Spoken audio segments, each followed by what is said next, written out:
Hey guys, তোমরা কি Madhubani পেইন্টিংয়ের short ভিডিওটা দেখেছো? না দেখলে আর দেখতে হবে না, লংটাই দেখে নাও। তো দেখো এখানে স্কেলটা যে আমি ব্যাকা বসিয়েছি সেটা আমি এখন এডিট করতে গিয়ে দেখতে পাচ্ছি যে স্কেলটা পুরোপুরি ব্যাকা বসেছে। তো যাই হোক, এবার আমি এই মধুবনী পেইন্টিংয়ের লং ভিডিও তো প্রথম, শর্টও মনে হয় প্রথমেই দিয়েছি। আমার যতদূর মনে হচ্ছে যে আমি মধুবনী পেইন্টিং এর আগে তো এঁকেছি কিন্তু প্রচণ্ড কম, আর ভিডিও করা শুরু করার পর এখন হয়তো এঁকে এই প্রথম হয়তো ভিডিও আপলোড দিচ্ছি। তো যাই হোক, এই ভিডিওটা যেহেতু অত্যন্ত এই ড্রয়িংটা অত্যন্ত সূক্ষ্ম কাজ, তাই ভাবলাম যে একটা লং ভিডিও করি। একজনও যদি এটা দেখে কিছু শেখে তো আমার তাতেই ভালো লাগবে।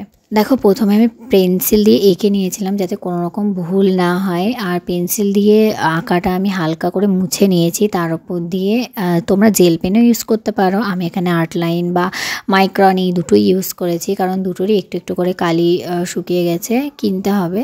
তো যাই হোক, যে কোনো একটা পেন ইউজ করতে পারো, তবে নর্মাল কালো কালি ইউজ না করাই ভালো, তাতে ছবি একদমই ফুটবে না।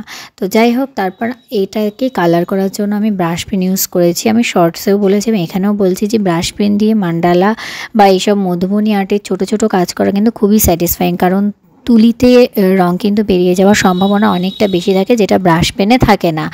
আর রিসেন্ট আমি ক্যামেলের ব্রাশ পেনের সাথে একটু পরিচয় হয়েছে, আমি দেখলাম ওখানে অনেক রঙের কালেকশন, তো আমার ভীষণ ভালো লেগেছে। তো দেখো আমার এখানে তো পেন দিয়ে কাজ করা প্রায় কমপ্লিট। এবার আমি কালার শুরু করব, আর শেষে কিন্তু ডিটেলিং অ্যাড করেছি ভরে ভরে। আর জানো তো এখন ফেব্রিকের সাদা রঙটা না অত্যন্ত কেমন যেন একটা জল জল টাইপের হয়ে গেছে, পুরোপুরি প্রপার সাদা পড়ে না। তাই তোমরা শেষেই দেখতে পাবে রঙটা কিভাবে ব্রাশের কালারের সঙ্গে মিশে গেছে। তো যাই হোক, আমি এখানে প্রচুর ডিটেলিং যেগুলো অ্যাড করার সেগুলো অ্যাড করে নিচ্ছি। আর দেখো এখানে আমি এক এক করে যে কালার দেব সেগুলো খুবই সূক্ষ্মভাবে করে নিচ্ছি। আচ্ছা, তোমরা কে ছবিটা দেখে নিজেরা বাড়িতে ট্রাই করলে সেটা কিন্তু আমাকে কমেন্ট সেকশনে জানাতে একদম ভুলো না। আর ছবিটা লাস্ট পর্যন্ত তোমাদের কেমন লাগলো সেটাও জানাতে ভুলবেন। চলো এখন আমি মুখটা বন্ধ করছি আর তোমরা শান্তিতে ভিডিওটা দেখতে থাকো।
কালার পুরোপুরি কমপ্লিট হয়ে যাওয়ার পর আমি পেন দিয়ে তো পুরোপুরি ডিটেলিং অ্যাড করে নিলাম, আর সাথে অনেকটা ডিটেলিং আমি সাদা দিয়েও অ্যাড করেছি, দেখতে পাচ্ছ। আর সাদাটা ব্রাশ পেনের সাথে যে মিশে গেছে সেটাও আমি বলেছিলাম শুরুতে। তো ভালো লাগলে লাইক করে দিও, আর কারা কারা ট্রাই করলে সেটা জানাতে ভুলো না, আর অবশ্যই সাবস্ক্রাইব করে দিও। চলো টাটা।